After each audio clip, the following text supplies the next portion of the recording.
A little stick, a few drops of urine, and suddenly, your entire future feels like it's in that small window. But what's really happening inside this test? Today, let's take a journey to uncover how pregnancy tests actually work, where they came from, and why they're one of the most remarkable little inventions in everyday life. So how does a pregnancy test really know what's going on inside your body? To understand that, we have to travel back, not just a few decades, but thousands of years. Believe it or not, pregnancy testing has existed in some form since ancient times. The earliest recorded method dates back to ancient Egypt around 1350 BCE. Women were told to urinate on wheat and barley seeds. If the seed sprouted, they believed it indicated pregnancy. Even more incredible, modern scientists actually tested this method in the 20th century and found that, surprisingly, it worked more often than chance. Estrogen in urine can encourage seed growth. Imagine that, an ancient method with a hint of scientific truth. Fast forward to the Middle Ages, people tried all kinds of strange techniques, examining the color of urine, mixing it with wine, or even looking at the eyes of the woman to spot so-called signs of pregnancy. These were far from accurate, but they revealed just how strong the human desire has always been to know, as early as possible, whether a new life might be beginning.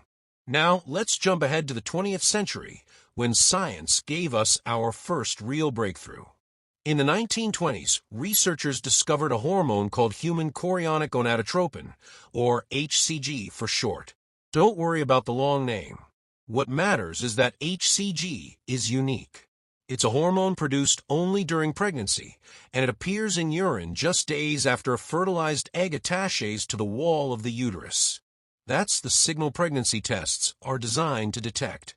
Back then, though, the method for detecting HCG wasn't as simple as peeing on a stick. Scientists injected a woman's urine into female frogs or rabbits. If the animal's ovaries changed, it meant the woman was pregnant. You might have heard the old phrase, "the rabbit died," as a euphemism for pregnancy testing. The truth is, the rabbit always died in the process, whether the test was positive or not, because the poor animal had to be dissected. Strange, a little unsettling, but it was science inching forward. Luckily, by the 1970s, technology finally brought the pregnancy test into the home. That was a game changer. No more waiting for lab results, no more awkward doctor's visits for a simple question. Women could now know privately within minutes. In 1977, the first over-the-counter home pregnancy test hit U.S. shelves.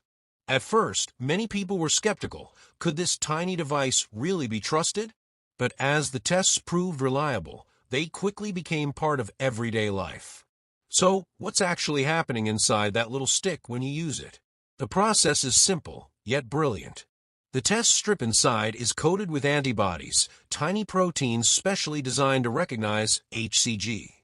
When urine is applied, if HCG is present, it binds to these antibodies, creating a chemical reaction. That reaction causes a colored line or a symbol, sometimes even a digital pregnant or not pregnant, to appear. No microscopes, no animals, no lab coats. Just clever biochemistry at work. Of course, timing matters.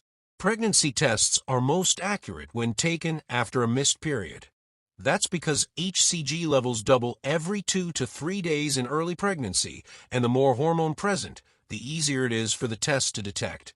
Taking the test too soon may not give the hormone enough time to build up. That's why sometimes you hear stories of people testing negative, only to find out later they were pregnant after all. It's also worth noting that not all tests are created equal. Some claim to detect pregnancy days before a missed period, but those early results aren't always reliable. The most dependable answer usually comes when you wait just a bit longer. Even the design of tests has evolved to match the importance of the moment. Early tests were clunky and confusing, but modern ones aim for simplicity and reassurance.